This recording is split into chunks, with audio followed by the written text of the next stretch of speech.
Bisa orang Yang ini enggak. udah. Tapi om tekannya gampang berkali-kali.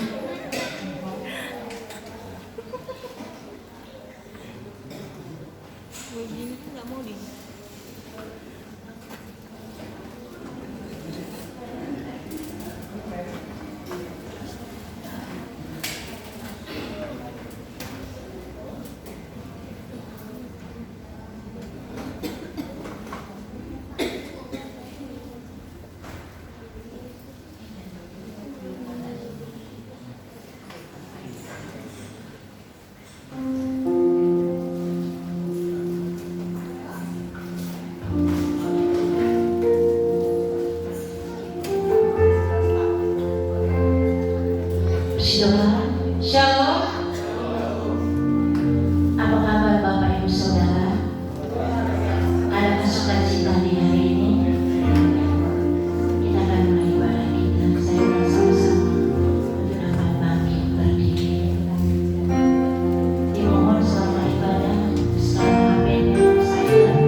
bersyukur punya Allah yang luar biasa.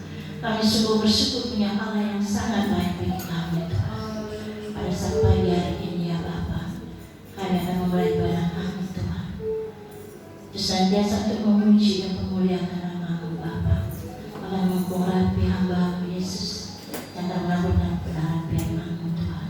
Segala kuasa yang bukan berasal daripada kami Bapa, yang ingin mengambil alih setiap konsentrasi pada kami Tuhan, kami patahkan, kami hancurkan dalam nama Yesus. Jalannya kuasa-Mu yang mengalir tempat ini Tuhan. Terima kasih Bapa, terima kasih Yesus. Di dalam nama-Mu kami berucap syukur. Haleluya. Amin. Coba berikan salam santunan yang lainnya. Oleh anak-anak domba kita diselamatkan.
sesi pujian dari Komisi Wanita.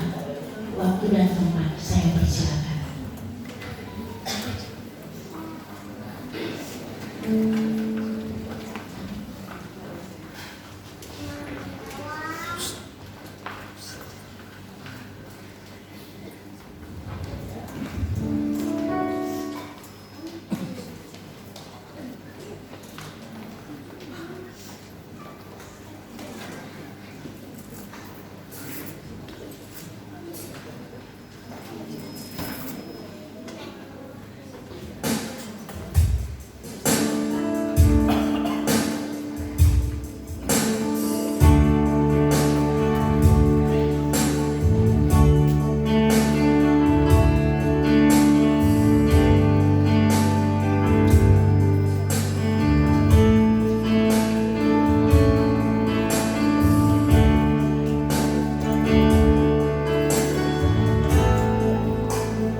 pujian yang luar biasa dari Komisi kita. Kita akan mendengarkan sebagai kebenaran firman Tuhan. Saya bilang salah ini sama-sama bagi bagi. Haleluya Yesus. Sungguh indah pengorbanan bagi kami Tuhan. Terima kasih Bapa. Terima kasih Yesus.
hidup kami.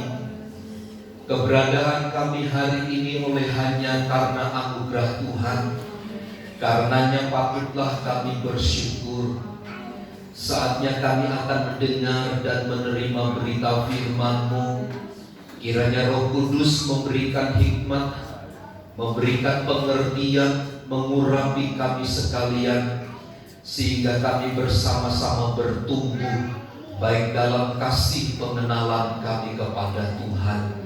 Pakailah hamba-Mu yang penuh keterbatasan dan kekurangan ini untuk menjadi saluran berkat bagi umat-Mu.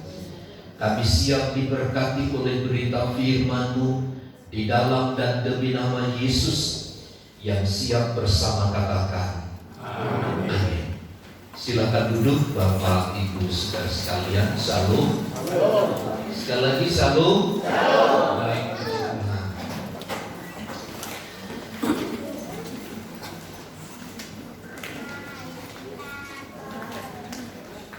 Oma Medi di bawah ini masih ada yang kosong. Tidak apa-apa, di atas. Ya. Kalau usia sudah mulai ini, tolong usahakan di bawah saja. Takutnya keselio ya, takutnya keselio. Gitu. Yang di atas cukup anak-anak muda saja. Tuhan memberkati. Makasih, Oma. Ya. Kita baca dalam 1 Korintus pasal yang ke-15. 1 Korintus pasal yang ke-15. Ayat 1 sampai ayat yang ke-6. Kitab 1 Korintus pasal yang ke-15 ayat pertama sampai ayat yang ke-6. Kita baca ayat ini bergantian. Saya membaca ayat pertama, demikian, kebangkitan Kristus. Dan sekarang saudara-saudaraku, saudara-saudara, aku mau mengingatkan kamu kepada Injil yang aku beritakan kepadamu dan yang kamu terima dan yang di dalamnya kamu teguh berdiri. Oleh Injil itu kamu diselamatkan, asal kamu teguh berpegang padanya, seperti yang telah kuberitakan kepadamu, kecuali kalau kamu telah sia-sia saja menjadikan cahaya. Sebab yang sangat penting telah kusampaikan kepadamu, yaitu apa yang telah kuterima sendiri, ialah bahwa Kristus telah mati karena dosa-dosa kita sesuai dengan kitab suci, bahwa Dia telah dikuburkan dan bahwa Dia telah dibangkitkan pada hari yang ketiga sesuai dengan kitab suci, bahwa Ia telah menampakkan diri kepada Kefas dan kemudian kepada ke-12 muridnya. sesudah itu Dia menampakkan diri kepada lebih dari 500 saudara sekaligus. Kebanyakan dari mereka masih hidup sampai sekarang, tetapi beberapa di antaranya telah meninggal. Ya, puji Tuhan. Perkembangan di kota Korintus selalu menyebabkan perkembangan juga peradaban kebudayaan, termasuk di dalamnya pola dan cara berpikir. Nah, tidak menutup kemungkinan ada perkembangan teologis cara pandang tentang firman Tuhan. Dan yang terjadi di Korintus adalah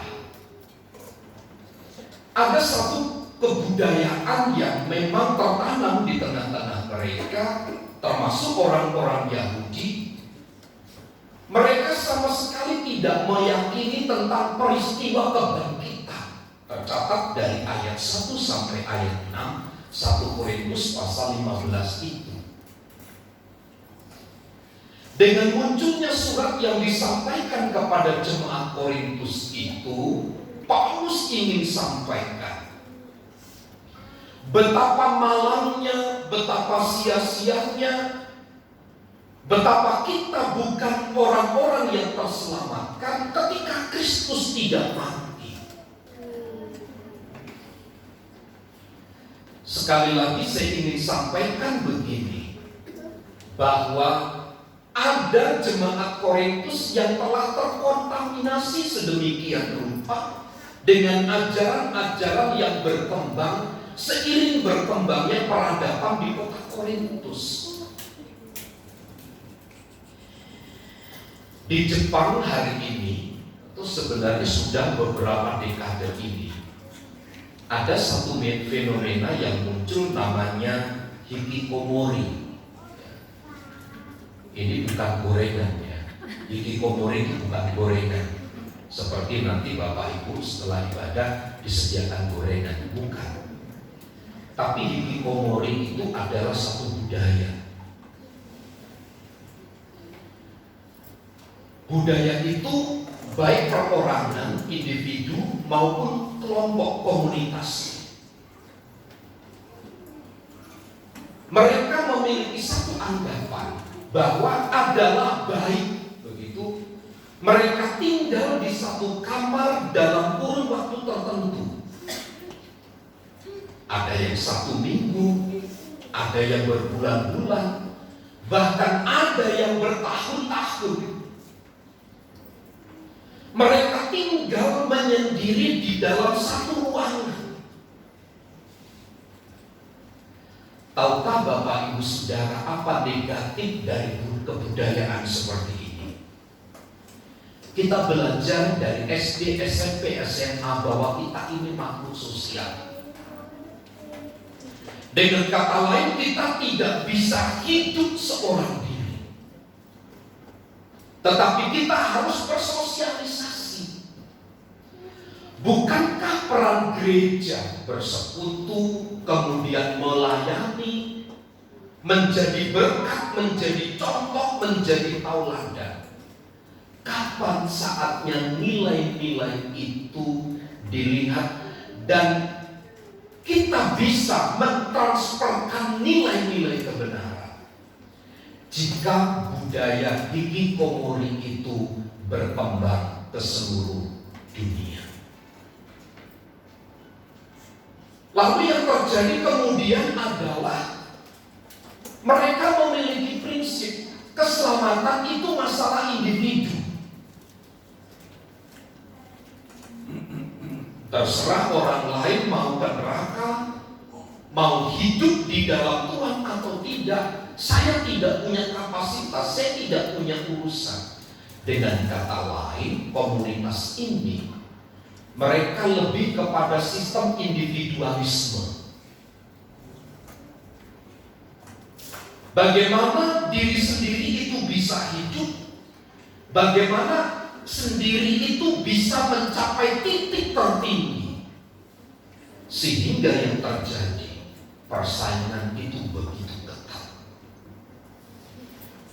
Minggu lalu saya dengar informasi di Surabaya, merambah ke Solo, ada satu gereja, jemaatnya ditantang semua, semisal Ibu Yumai kalau dapat 1 jiwa, spontan hari itu ibu dapat 500.000. Sudah dibuat jadi bisnis. Itu terjadi hari ini. Selidik punya selidik, rupanya gereja baru ini dia harus memenuhi kuota 20.000 dalam sekali ibadah. Kalau memenuhi kuota itu digratiskan ruangannya.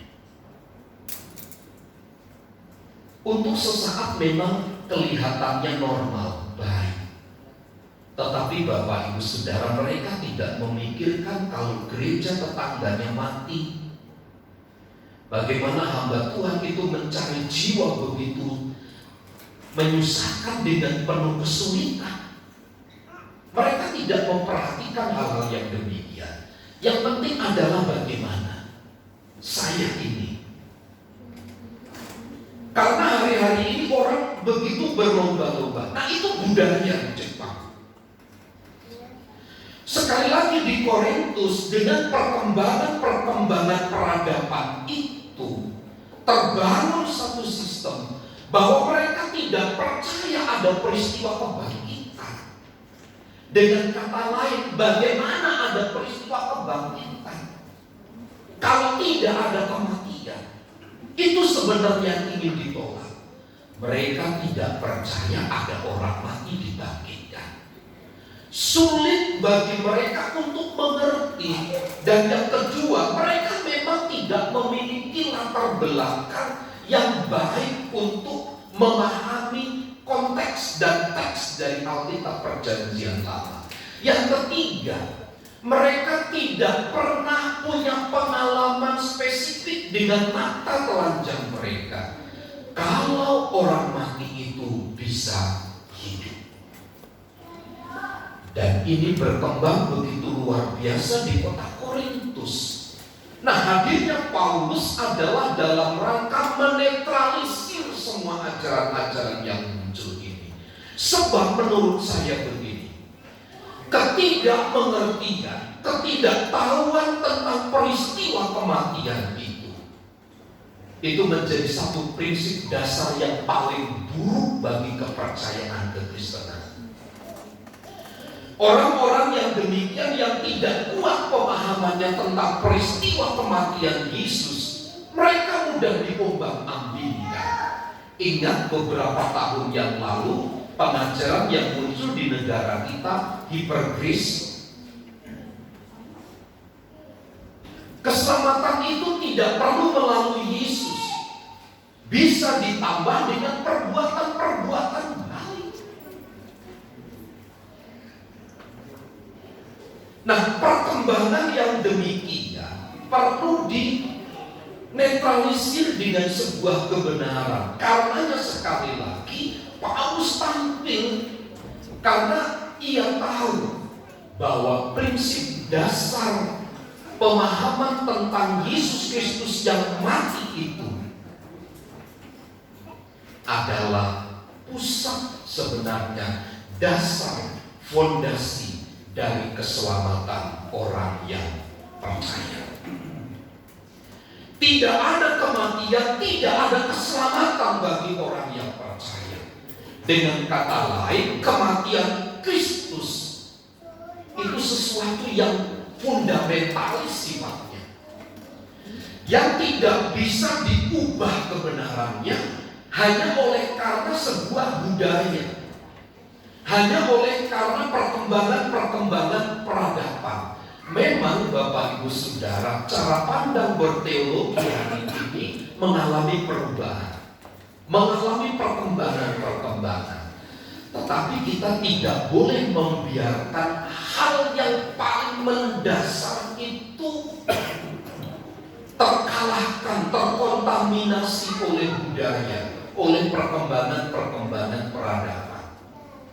Karenanya dari catatan 1 Korintus pasal 15 ayat 1 sampai ayat yang ke-6 itu, Paulus menyampaikan pertama begini, bahwa kematian Yesus Kristus itu merupakan dasar dari keselamatan umat manusia.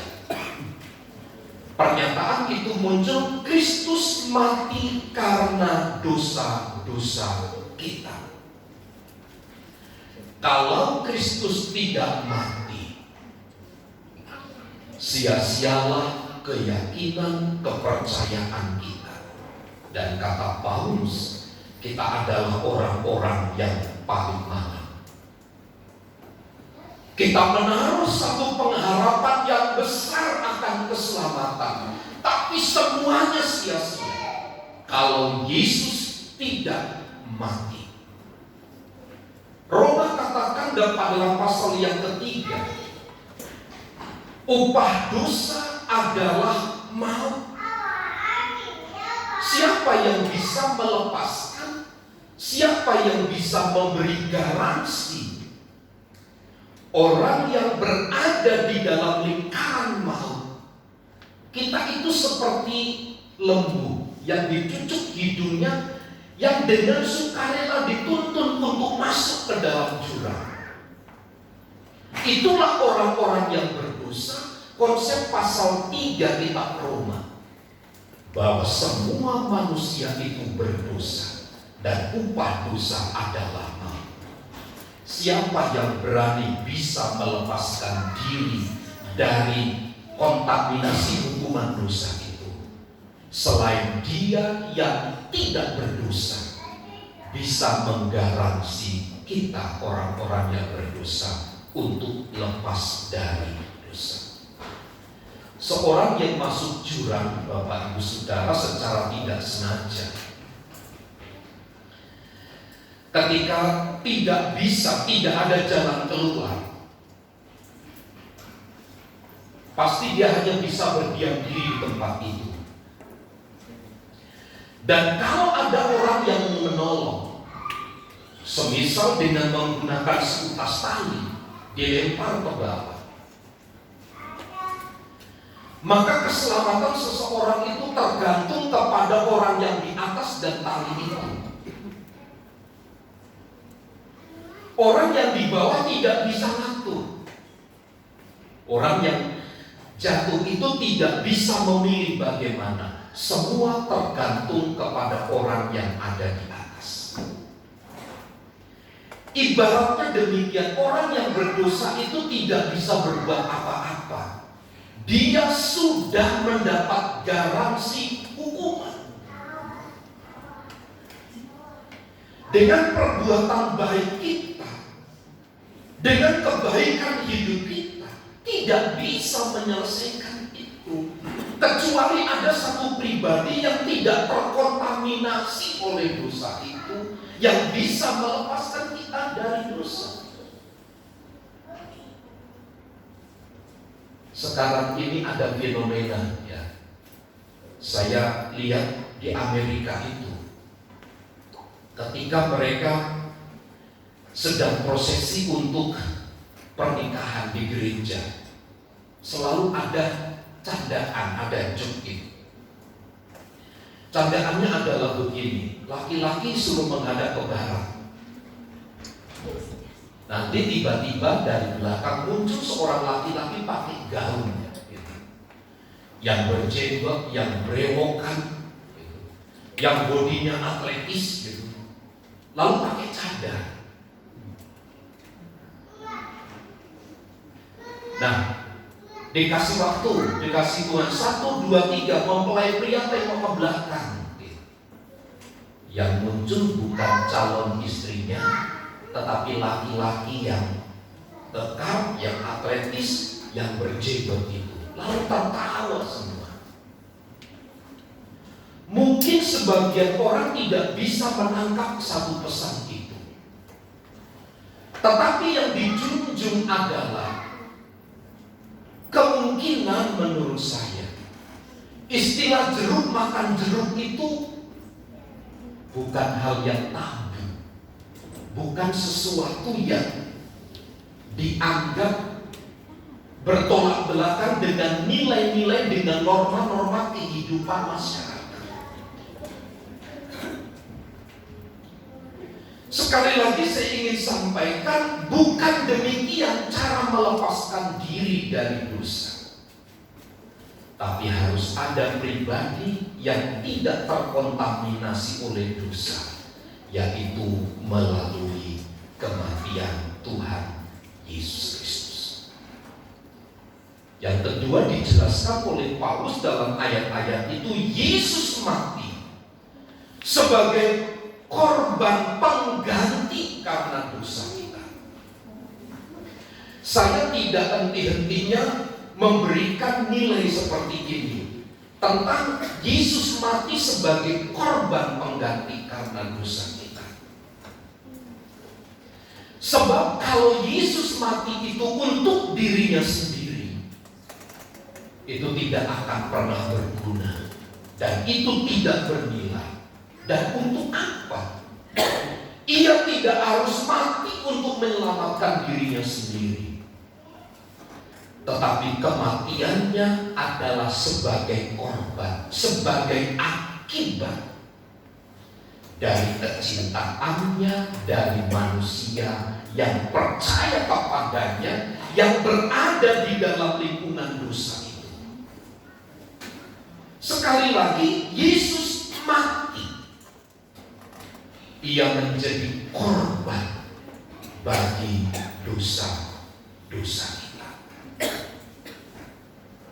Memang menurut saya tidak semudah membalik telapak tangan, mengubah paradigma tentang konsep ketiadaan peristiwa kebangkitan yang telah masuk ranah pikiran orang-orang Korintus. Tetapi dengan kuasa Roh Kudus dan keyakinan yang tinggi, Paulus terus sampaikan kebenaran ini. Ia mati untuk menebus orang-orang berdosa, supaya orang-orang berdosa itu kembali memiliki satu persekutuan. Selalu saya menyampaikan satu peristiwa di Taman Eden. Ketika manusia belum terkontaminasi oleh dosa, persekutuan mereka dengan Tuhan terjalin begitu indah, terjalin begitu mesra. Tapi setelah dosa menguasai manusia, pemberontakan itu ada di dalam hati manusia.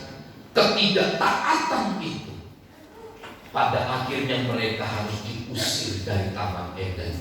Ini adalah lambang persekutuan yang diputuskan, yang dibubarkan oleh Tuhan.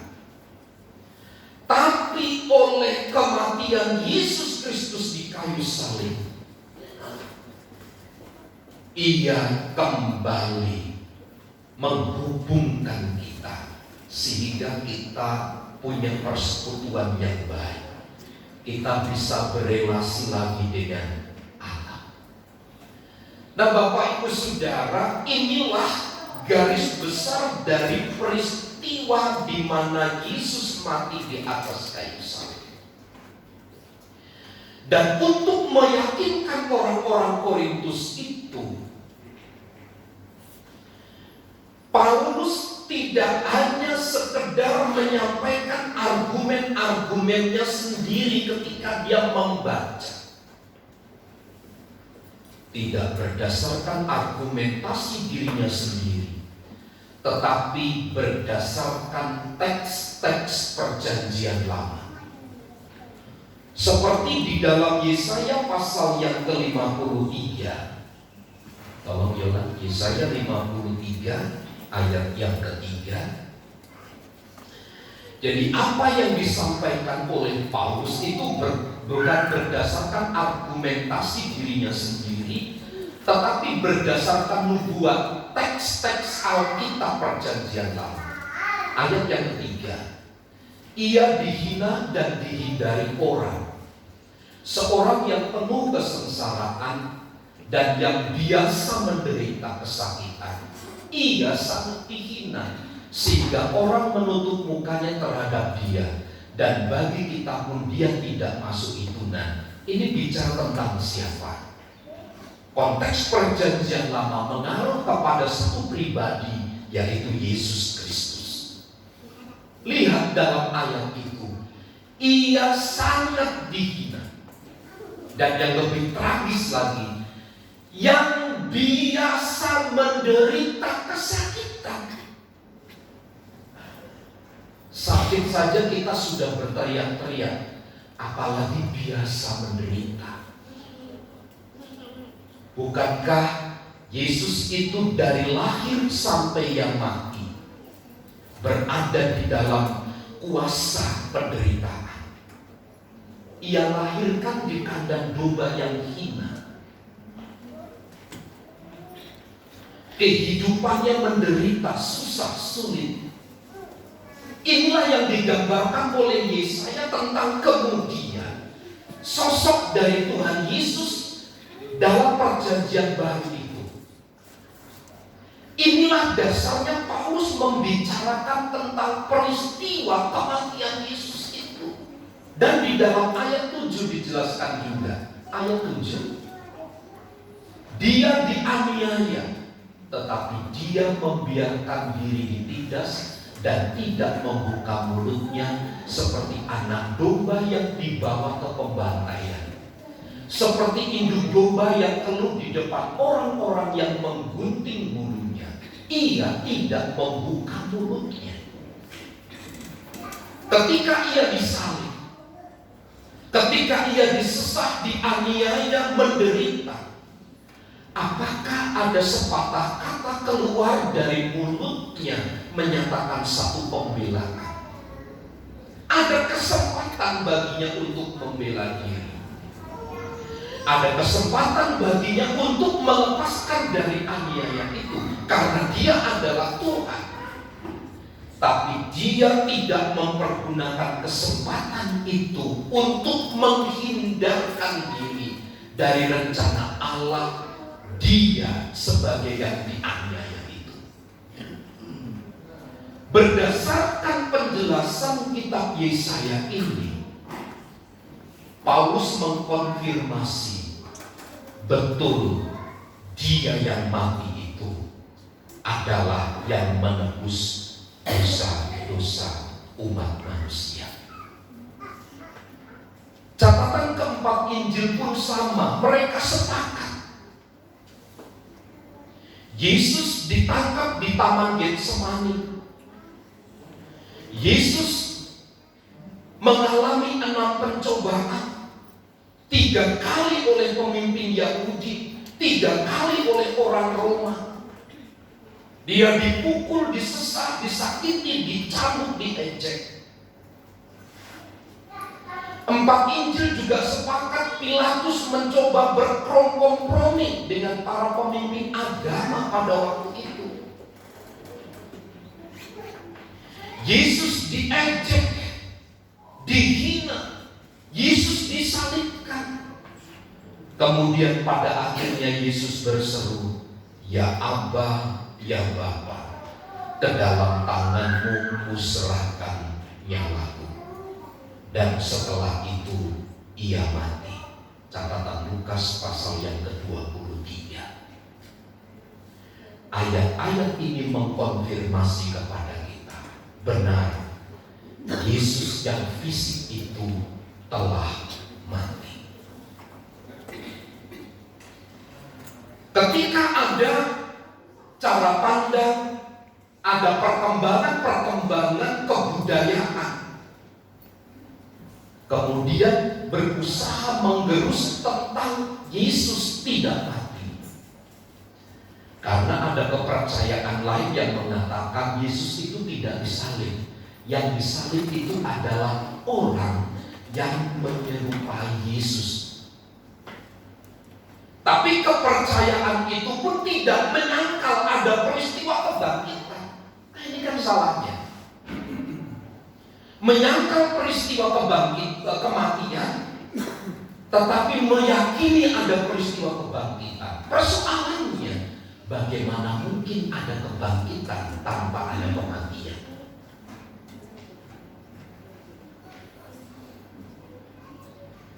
Jadi jemaat Tuhan yang dikasihi oleh Tuhan, Yesus Kristus Tuhan kita memang telah mati. Dan jangan pernah malu. Mereka katakan, Yesus Tuhan kok mati? Kematiannya adalah agar dia hidup. Kematiannya itu adalah kematian untuk hidup. Sama seperti kita manusia yang fisik ini, kita semua akan mati. Kita itu kan tinggal giliran saja, kapan waktunya. Kenapa kita takut? Kenapa kita bersedih? Kenapa kita menangis? Kenapa rasa ngeri terhadap kematian itu begitu dahsyat menghantui kita? Kita tidak tahu bahwa sesungguhnya kematian itu ada untuk sebuah kehidupan yang lebih baik. Yesus mati di kayu salib agar kita orang-orang yang percaya yang berdosa itu diselamatkan, bahkan mendapat garansi keselamatan dari Dia. Pagi hari ini Bapak Ibu Saudara, yang selalu kita peringati dalam Jumat Agung harus menjadi fondasi yang begitu kuat bagi kita. Yesus sudah mati. Kematiannya adalah supaya kita memiliki kehidupan. Kiranya Tuhan memberikan pengertian kepada kita yang lebih lagi, sehingga dengan kebenaran yang singkat yang dapat saya sampaikan ini memicu pikiran kita untuk mengembangkan wawasan pemahaman kita tentang satu kebenaran bahwa Yesus memang sudah mati dan kematiannya adalah dalam rangka menyediakan kehidupan kekal bagi kita yang percaya kepadanya. Tuhan Yesus memberkati. Saya mengundang tim musik untuk maju ke depan. Kita akan mengkonfirmasi kebenaran ini dengan satu pujian, hanya Kau Tuhan di hidupku, karena salibmu.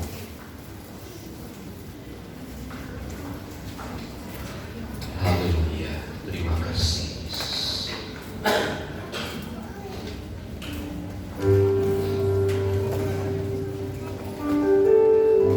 Terpujilah nama-Mu Tuhan.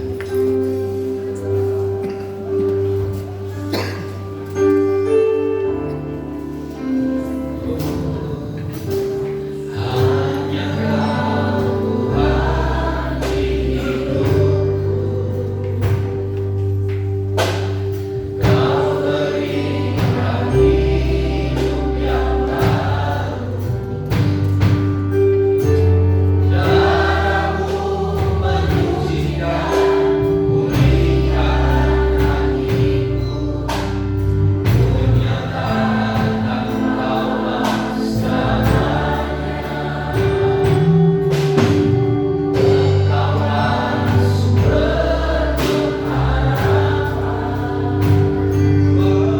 Bersama-Mu sanggup menyembuhkan. Jiwaku pun berserah hanya kepadamu. Yesus, Kaulah segalanya. Karena salibmu ku hidup. Karena salibmu ku menang.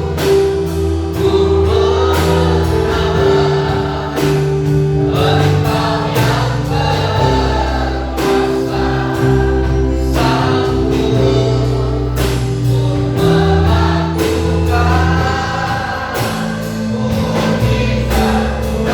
melakukan mujizat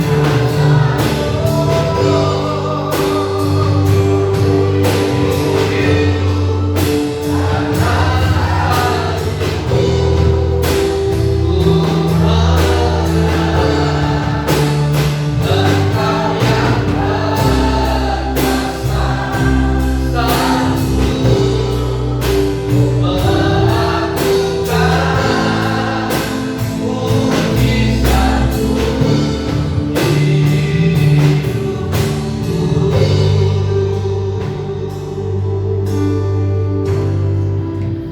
banyak hal yang menjadi keterbatasan dalam hidup kita, baik kesulitan, baik masalah, baik sakit penyakit yang tertanam di dalam tubuh kita. Tapi pagi hari ini percayalah, kematian Yesus di kayu salib adalah peristiwa di mana Dia menggantikan segala pelanggaran dan kesalahan kita.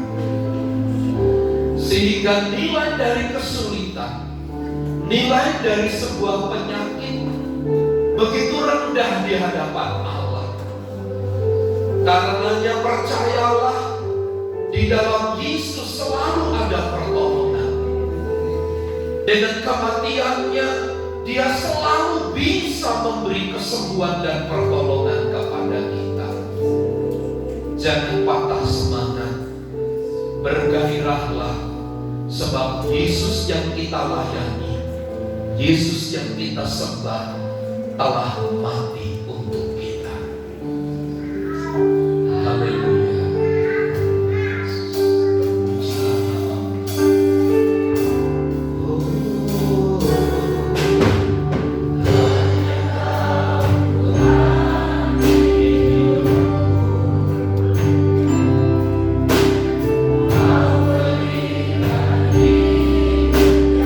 Pujilah namamu. Semoga pelayan perjamuan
Biarlah kiranya kematian Tuhan adalah menebus segala pelanggaran dan kesalahan kami.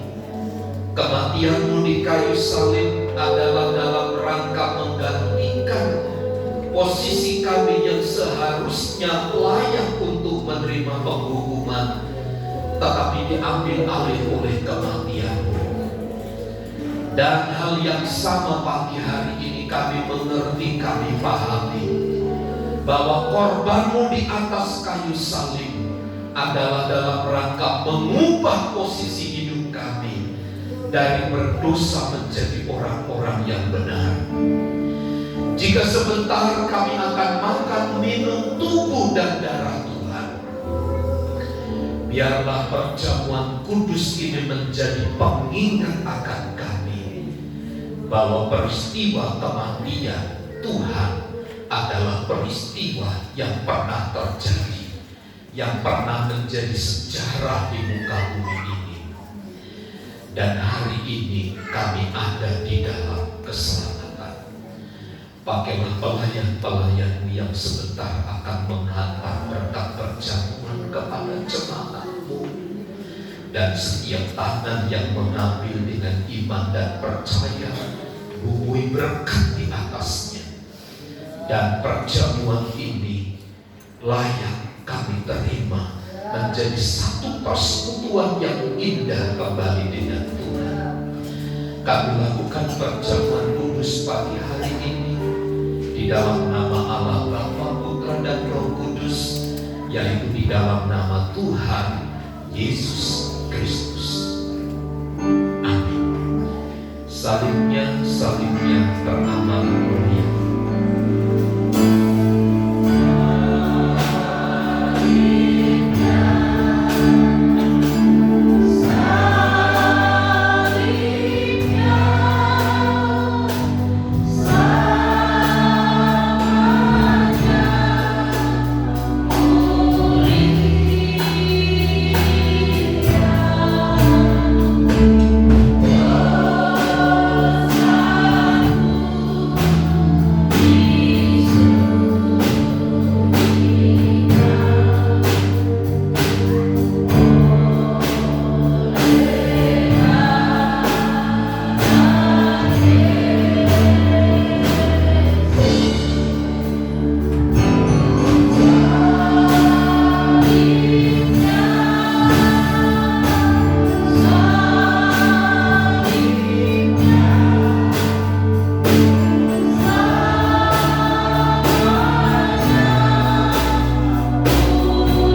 Angkat tanganmu sambil memegang roti di dalamnya.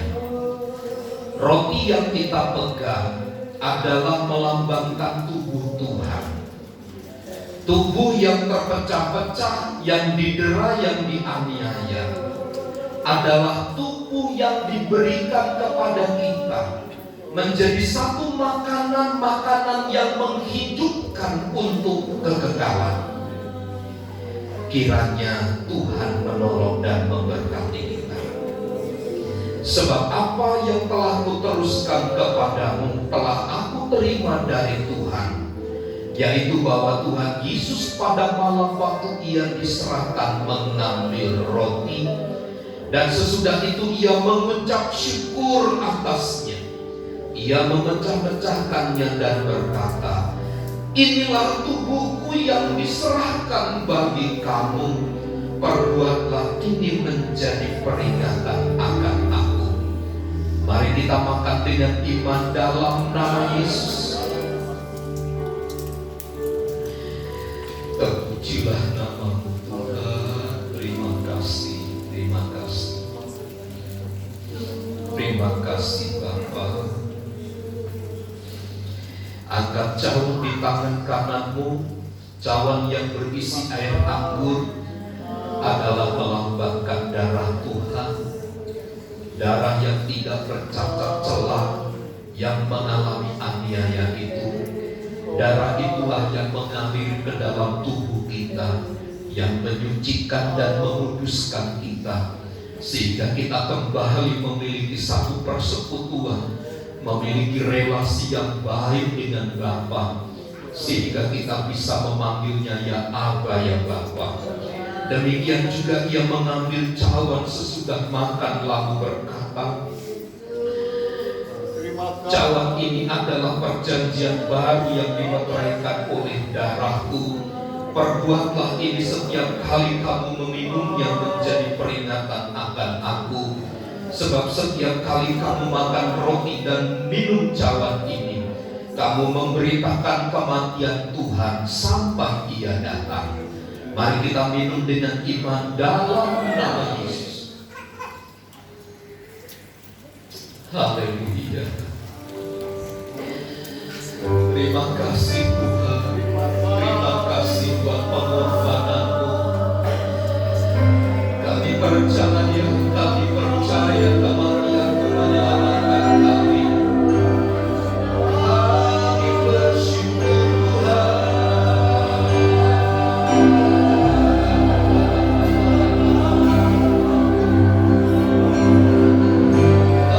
Layakan kami, kuduskan kami.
Tuhan bagi kami, untuk pernyataan-pernyataan kuasa dari firman-Mu, juga perjamuan kudus yang telah kami lakukan. Kiranya kami memiliki semangat, memiliki gairah untuk terus meningkatkan kualitas keimanan, kepercayaan kami kepada Tuhan. Meskipun silih berganti, kesulitan demi kesulitan harus kami alami, tetapi satu keyakinan kami, Tuhan menjadi pembela bagi kami. Dan saat kami lemah, dengan iman kami mau berkata kami sudah kuat. Dan kami yang sakit, dengan iman dan percaya kami telah sembuh dalam nama Yesus. Kami yang sedang bergumul dengan kesulitan kehidupan, hari ini dengan iman kami berkata, kami sudah menang, mengalahkan kesulitan. Roh Kudus Engkau yang beracara, Roh Kudus Engkau yang mengendalikan, Roh Kudus Engkau yang memberkati kami semua. Terima kasih untuk berkat perjamuan ini, kiranya menjadi penguat bagi keyakinan, keimanan kami kepada Tuhan. Kami terima berkat-Mu di dalam nama Tuhan Yesus Kristus. Semua yang diberkati bersama katakan amin. Terima kasih Bapak Pembala atas pelayanan firman-Nya. Kita akan menjalankan persembahan. Kita kembali bersatu dalam doa. Terima kasih Bapak, terima kasih Yesus. Kami sudah mendengarkan sebagian daripada kebenaran firman-Nya. Pakailah kami Tuhan menjadi pelaku-pelaku firman-Mu dalam kehidupan kami pribadi dan pribadi. Sebentar kami akan menjalankan persembahan kami ya Bapak. Kau memberkati setiap tangan-tangan yang memberi maupun yang tidak bisa memberi ya Bapak. Berkati setiap usaha pekerjaan kami. Biarlah Kau nyatakan kehendak-Mu yang terjadi, bukan kehendak kami dalam kehidupan kami ya Bapak. Terima kasih Tuhan. Haleluya. Amin. Hanya Yesus saja yang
tanggal 30 Maret jam 5 sore ada ibadah wanita. Kemudian hari Rabu, setiap hari Rabu ada ibadah tengah minggu jam 7 malam. Untuk ibadah Paskah dan pembagian telur serta perjamuan kasih diadakan pada hari Minggu. Hari Minggu tanggal 31 Maret ibadah jam 8 pagi.